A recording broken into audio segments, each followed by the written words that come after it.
O mergulho livre ou apneia é a técnica mais antiga de mergulho. De início para procurar alimentos e tesouros, foi utilizada por gregos, romanos e outros povos. Ainda hoje existem povos como as Ama, significa pessoas do mar, que são mulheres do Japão e da Coreia do Sul que mergulham à procura do seu sustento. Este povo existe há mais de 2000 anos, passando de geração em geração os seus conhecimentos sobre a apneia. Existe também hoje em dia o povo Bajau, no mar das Filipinas e da Indonésia, um povo que raramente vem à terra, vivendo do mar e do sustento que ele lhe dá.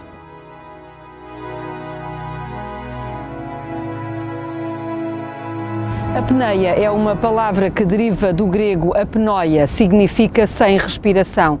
Vulgarmente é utilizada para designar uma atividade desportiva. No mergulho em apneia há uma suspensão voluntária da respiração, ou seja, o praticante mantém o ar nos pulmões durante a imersão sem uso de aparelhos. Quanto maior o volume de ar inspirado, maior pode ser o tempo de apneia. ¿Qué es para mí la apnea? La apnea, além de ser una modalidad deportiva, también es una modalidad de apoyo a otras modalidades de actividades subacuáticas, como por ejemplo la caza submarina, el hockey subacuático. A modalidade de apneia divide-se em duas disciplinas. As disciplinas puras, que contêm a apneia estática, a apneia dinâmica, o peso constante, o peso variável, a imersão livre, no limits. E as disciplinas derivadas, a natação com barbatanas, o hóquei subaquático, o tiro subaquático, a pesca submarina, o rugby subaquático, o mergulho livre, a fotografia subaquática e a orientação subaquática. Dentro da modalidade de apneia podem usar-se vários materiais. O fato de neoprene serve para manter a temperatura do corpo. A máscara, com pouco volume interno, para facilitar a manobra de compensação. O respirador deve ser minimamente maleável, existindo em vários formatos. O cinto de lastro serve para fazer a compensação de flutuabilidade do fato, estando minimamente lastrado. As barbatanas servem para a locomoção do atleta, havendo em vários materiais. Neste caso, podemos ver umas de carbono. Este modelo de barbatanas de nome Monofin é exclusivamente para a apneia.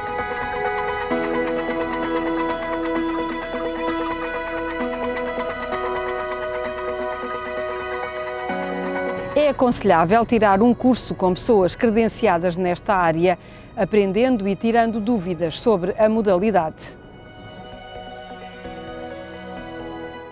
¿En qué consiste el sistema Global Training? ¿No es?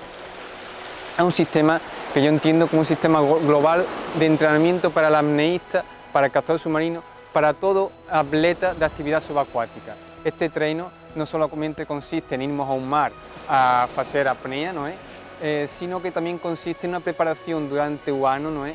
Tanto en indoor, en piscina, en medio controlado, como en medios abiertos, ¿no es? En agua, y también un treino en seco, en el cual lo que hacemos es una preparación específica del atleta, ya sea a través de un treino funcional, en el cual trabajamos la estructura muscular del apneísta, como también en la parte de flexibilidad y de autoconocimiento de uno propio. ¿A través de qué? A través del yoga, en este caso del Hatha Yoga para la apnea. El yoga nos permite, além de ganarnos flexibilidad corporal y protegernos sobre posibles lesiones, nos ayuda a adquirir un nivel psicológico adecuado para la apnea, por el factor de autoconcentración, de conocernos mejor mismos. En indoor, específico en interior, hacemos también un trabajo externo, ¿no? Un trabajo en aguas abiertas, en un mar, en el cual lo que pretendemos es que el alumno, el atleta, ¿no? Adquiera una condición más adecuada para este medio externo. ¿A través de qué? A través de un treino dirigido en profundidad, en tiempo de apnea, y en el cual utilizamos medios de seguridad como las boyas de apoyo, el barco de seguridad, el cual nos permite realizar la práctica de una forma más controlada y más, digamos, más amigable para los atletas que están a realizar la práctica. La seguridad es simplemente sermos conscientes de dónde podemos llegar. Un mergullo en apnea debe ser siempre realizado en compañía, en la cual siempre tengamos una persona de apoyo con la cual podamos, digamos, afrontar diversas situaciones. Esta compañía debe ser siempre de forma real, quiere decir, manteniendo un contacto visual con el compañero, teniendo una señalización adecuada para la actividad, en este caso la boya con bandera alfa, ¿no es? Y podemos así realizar esta actividad lo más segura posible.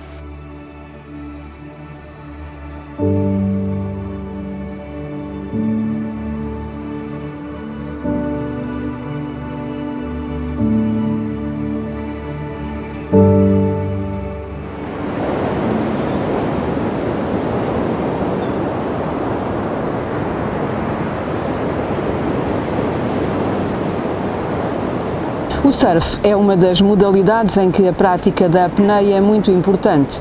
Na Nazaré, para o atleta desafiar as ondas gigantes, ter formação e treino de apneia pode fazer a diferença entre a vida e a morte. Joaquim Chaves, surfista de alta competição e campeão de sub-16, uma promessa nacional e internacional, treina regularmente a apneia para a prática do surf.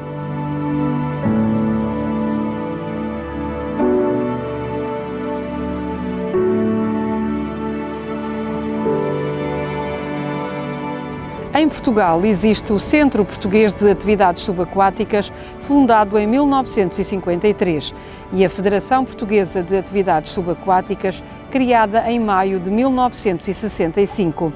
É no século XX que a disciplina da apneia registra a maior evolução. Em 1959 nasce a CMAS, Confederação Mundial das Atividades Subaquáticas, com o comandante Jacques Cousteau. Na década de 70, assistimos à rivalidade entre o francês Jacques Mayol e o italiano Enzo Maiorca. Em 23 de novembro de 1976, Jacques Mayol prova ao mundo que o ser humano é capaz de descer a 100 metros de profundidade com apenas um fôlego. Na década de 90 é criada a Associação Internacional para o Desenvolvimento da Apneia, AIDA, e emergem duas novas figuras, o cubano Pipin Ferreras e o italiano Umberto Pellizzari. Nascia mais uma rivalidade na história do mergulho livre, ambos superaram a barreira dos 100 metros de profundidade. Freediving is my life. When I was a kid and I was swimming, when I discovered freediving, then freediving got my sport. I competed, I established world records. Now it is my job and my pleasure, and I still like it. What I discovered with Jacques Mayol and what I'm teaching now, I think that freediving is an organization. For me, we cannot talk about freediving if the freediver is not able to use the breath to feel his body, to get more sensitive on body's reactions. It's important to use the breath to reduce the heart rate and having a higher level of mental and physical relaxation. Em 2018, a italiana Alessia Zecchini bateu o seu próprio recorde de 107 metros e o russo Alexei Molchanov bateu o recorde mundial de 130 metros de profundidade, ambos com reconhecimento da AIDA. Hello, I am Alessia Zecchini, freediving world champion. And when I practice freediving, I feel really good. Freediving for me is my passion, is my life. And when I am under the water, I feel really good and I can feel my body much more than some years before. And I feel beautiful feelings under the water and I like to do it really very much. My competition, I train all year and until last year I trained with Andrea Lauretti, a free swim trainer, and it was really very good because I could improve a lot my technique, and I think it's the most important thing that everyone have to do, to improve the technique, because you can do much more meter only with a very good technique. So this year I changed my training a little bit and I start to train much more in the gym, and in the pool I'm doing hypercapnic training, and free swimming training. So speed and something Vo2 max. Anyway, in the surface, a lot of kilometers, because I think it's very important for improving yourself. And also with Martin Zajek, that is my new coach, I'm training also for some breathing exercise for improving my chest, my flexibility of my chest, and also some exercise for equalization, because until last year I equalized with Frenzen, and this year I started to do mouthfeel. So, but before I arrived to 105, the world record, I had to do a lot of exercise, because for me it was the first time that I did mouthfeel, so it wasn't so easy. But with Martin we worked a lot, and at the end it was amazing, because it was really easy for me. O mergulho em apneia é considerado um desporto de risco, exige uma condição física acima da média e atenção a vários níveis, desde logo ao nível de otorrino. No mundo do mergulho, 80% dos eventos médicos que surgem associados à prática são do foro da otorrino. E o que é mais frequente? Quando a pessoa não respeita certas normas de bom senso, como assim que sente dor de ouvido, em vez de abortar o mergulho, começa a forçar e continua a ir mais fundo, aumentando a pressão, pode levar a um barotrauma do ouvido, em que vai, por exemplo, ter uma ruptura de tímpano. Uma ruptura de tímpano que pode fazer com que a água entre para o ouvido médio, pode levar a um síndrome vertiginoso, a pessoa pode ter uma desorientação, pode entrar em pânico e pode afogar. O que é tudo uma questão de bom senso. O mergulho é uma prática extremamente segura, não mergulhar com infecções respiratórias agudas, ativas, no sentido de permitir uma boa equalização, não mergulhar também com tampões, no sentido que possa haver a crença em que ao mergulhar com tampão impede-se a entrada da água e com isso se possibilita o mergulho, não, porque também conduz a um barotrauma. E no fundo, até uma recomendação que eu deixaria era, antes de iniciar a prática do mergulho, que se faça uma avaliação do otorrino, no sentido de despistar eventuais problemas médicos que a pessoa possa ter e que sejam facilmente corrigíveis e prevenindo assim um acidente de mergulho. O mergulho em apneia, tal e qual como o mergulho em garrafa, temos a problemática do barotrauma do ouvido ou dos seios perinasais, ainda mais acentuada no mergulho em apneia do que no mergulho com garrafa. Isto porquê? Porque o número de imersões em mergulhos de apneia é muito mais elevado do que no mergulho com garrafa. No mergulho com garrafa existe uma descida, existe uma compensação e depois existe uma subida com outra compensação. No mergulho em apneia existem mergulhos sucessivos, que é a temática que convém muitas vezes abordar, e com estes mergulhos sucessivos vai existir, por um lado, uma fadiga dos músculos peristafilinos que vão promover a abertura da trompa e, por outro lado, um edema da trompa de Eustáquio que vai cada vez tornar mais difícil as sucessivas equalizações. Quando se faz estes mergulhos aqui de quase à superfície, há problema. Eu percebi que os primeiros metros são os metros onde se dá tanta maior diferença de pressão. É verdade, Sim. É verdade. Portanto, é nos primeiros 10 metros que a pressão duplica. Portanto, nós, à tona d'água, temos uma pressão de 1 bar, a 10 metros temos 2. Portanto, é essa cota, é essa variação em que existe uma duplicação de pressão. A partir daí para baixo nunca mais duplica, aumenta, mas nunca duplica. É sempre uma razão inferior. E, portanto, é exatamente aí, nessa cota, em que se dá a maior parte dos mergulhos em apneia. E, portanto, é precisamente aí que se está a fazer um trauma sucessivo, repetido, à trompa, fomentando a disfunção tubária e, portanto, podendo levar à barotrauma, quer do ouvido médio, quer do ouvido interno. O mergulho é um passaporte incrível para outra dimensão.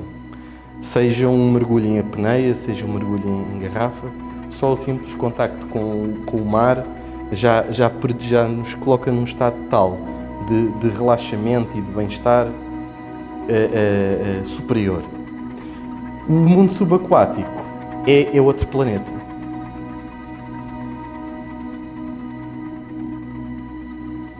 Sou praticante de mergulho em apneia e pesca submarina e por vezes para esta modalidade é essencial fazer a lavagem das fossas nasais com água do mar ou soro fisiológico. O efeito de lavagem com água do mar, que vai sempre entrando nas fossas nasais, tem um efeito protetor importantíssimo e profilático da patologia, aconselhado em pessoas que têm rinite e sinusite, o que não invalida quando se tem uma inflamação respiratória ativa. Não é aconselhável mergulhar. A lavagem é feita com este utensílio do nome Loca, ajudando assim a circulação do soro na limpeza das fossas nasais.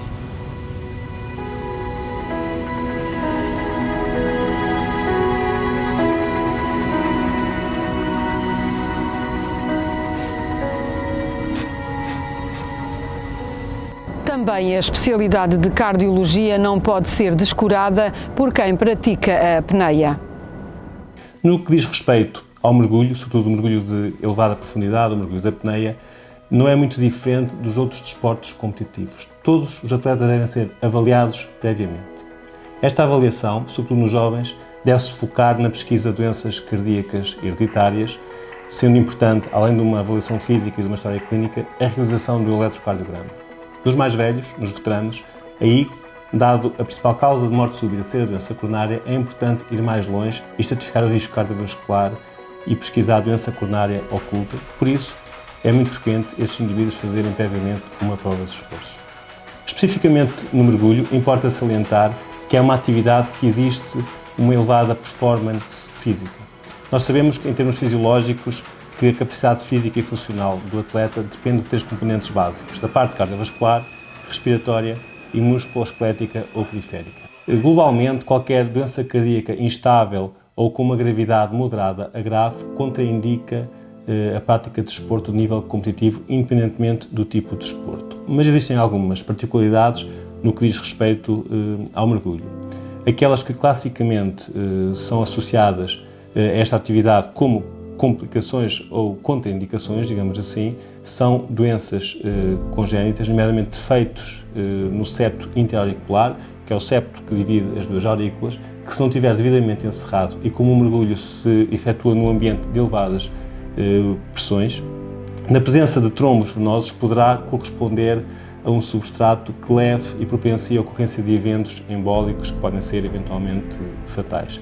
Por tudo isto, é muito importante, antes da prática de mergulho, que deve ser incentivada, caso seja o desejo do atleta, fazer uma avaliação prévia que inclua, além de uma avaliação clínica, exames complementares de diagnóstico adequados e sobretudo, efetuados por médicos, nomeadamente e de forma mais comum, são médicos de medicina esportiva ou dedicados à cardiologia esportiva, porque é muito diferente avaliar um indivíduo que faça desporto do que um indivíduo que não faça desporto, devido às múltiplas adaptações fisiológicas que o exercício físico condiciona em termos cardiovasculares.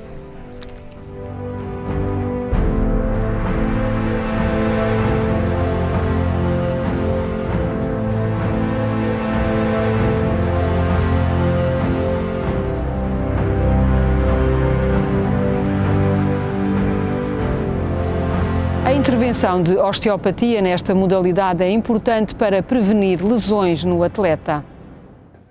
O sistema musculoesquelético é uma estrutura bastante solicitada no mergulho em apneia, visto fazemos exercícios onde vamos suster a nossa respiração por alguns segundos, minutos, consoante a capacidade do atleta e, portanto, é fundamental que o atleta ou o praticante se encontre em perfeitas condições físicas para o fazer. Condições essas que têm que ser tanto a nível do sistema cardiovascular e respiratório, como também a nível do sistema musculoesquelético, a área onde a osteopatia tem uma verdadeira área terapêutica. É fundamental que o atleta se encontre em harmonia muscular e esqueleticamente, porque da nossa coluna partem todos os nervos que vão inervar a função do corpo humano. Portanto, havendo um equilíbrio da estrutura, o resto do corpo irá funcionar bem. Estruturas essas que nós falamos que são fundamentais aqui para a nossa modalidade são os músculos inspiradores, nomeadamente o principal, o músculo diafragmático, que é o músculo que é o maior músculo inspirador do corpo humano. Depois temos outros músculos acessórios e os músculos inspiradores e também os escalenos, que são músculos que partem da nossa coluna cervical, como podem ver aqui, e que vão inserir-se na primeira e na segunda costela. Portanto, quando um atleta inicia esta modalidade, é conveniente fazer uma avaliação osteopática para saber como se encontra o seu sistema musculoesquelético. O nosso diafragma, podem ver que é um músculo muito grande, que se encontra localizado aqui, logo por baixo das costelas, aqui, ocupa toda esta região do abdômen e parte do tórax, é o principal músculo inspirador. Havendo um equilíbrio da nossa coluna, automaticamente todas as estruturas musculares, viscerais, vão estar em harmonia. Aqui temos outro plano já dos músculos anteriores do abdômen e aqui os músculos intercostais, que também têm uma ação direta na inspiração. Temos os infra, os supracostais e os músculos escalenos também são músculos acessórios da inspiração.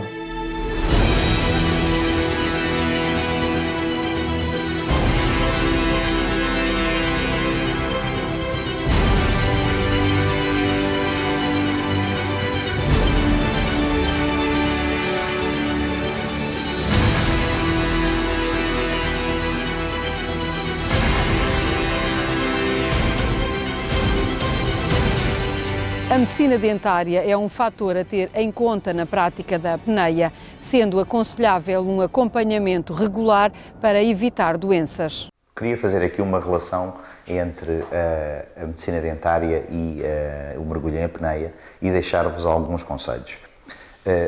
Uma das coisas que vocês têm que tomar atenção é relativamente se têm ou não cáries dentárias e a profundidade dessas cáries, porque essas cáries podem dar alguma alteração de sensibilidade, principalmente na água fria do mar ou da piscina. Tem a ver com o facto de vocês, se tiverem croas, pontes ou facetas na vossa boca, terem a noção se tem alguma infiltração, e essa infiltração também pode dar origem não só à possibilidade de terem dores mais fortes, como uma pulpite, que com a diferença de pressão pode acontecer, como pode também dar origem a alterações de sensibilidade. Outro conselho que vos posso dar tem a ver com a existência ou não dos sisos inclusos e semi-inclusos. Principalmente nos sisos semi-inclusos, acabam por ter uma relação uma fronteira entre aquilo que está exposto e aquilo que está abaixo da linha da gengiva. E isso pode dar origem a uma doença chamada pericoronarite, pode também dar algum desconforto e dor. Por fim, queria-vos dar um conselho de manutenção do vosso tubo, porque o vosso tubo, na realidade, tem, se não for devidamente limpo, se não for devidamente cuidado, pode dar origem a uma lama de bactérias, e essa lama de bactérias acaba por ser prejudicial às vossas gengivas e pode dar origem a uma gengivite. Para terminar, queria aconselhar-vos a visitarem o vosso dentista pelo menos 2 vezes por ano, para que façam um bom acompanhamento da vossa saúde oral e para evitarem futuros problemas. Bons mergulhos!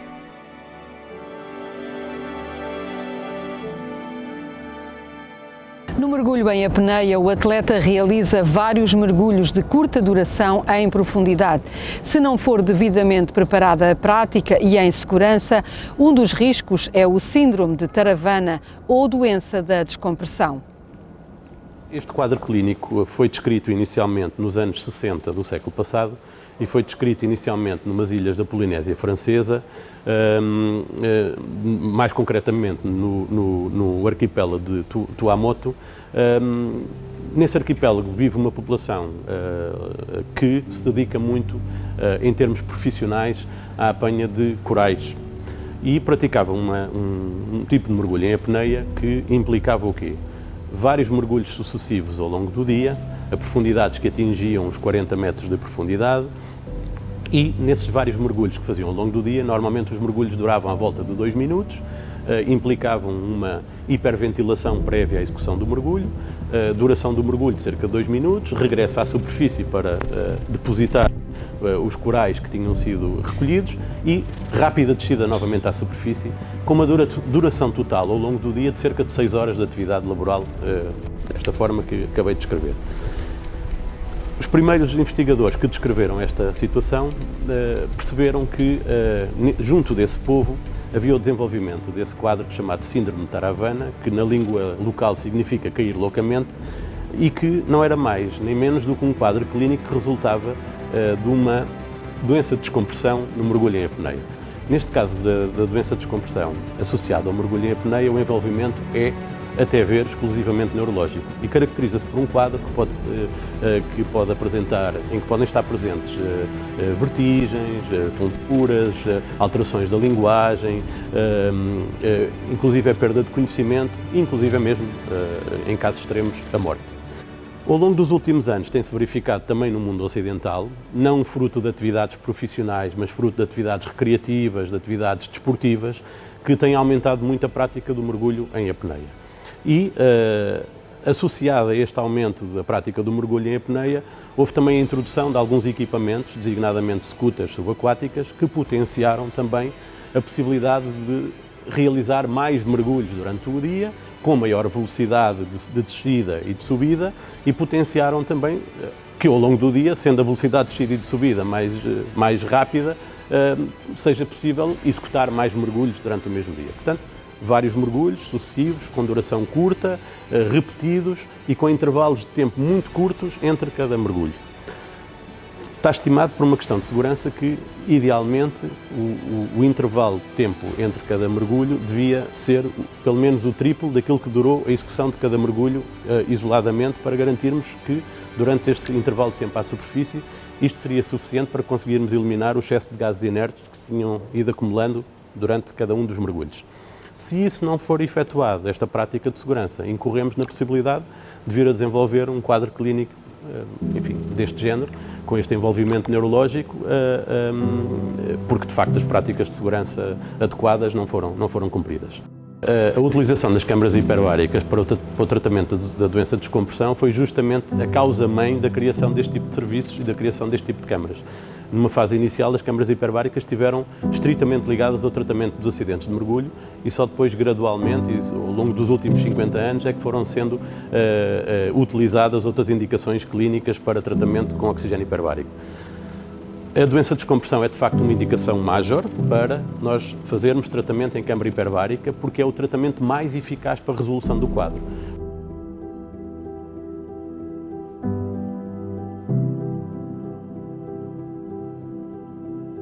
A apneia é um desporto que tem vindo a crescer com profissionais credenciados para ensinarem a modalidade.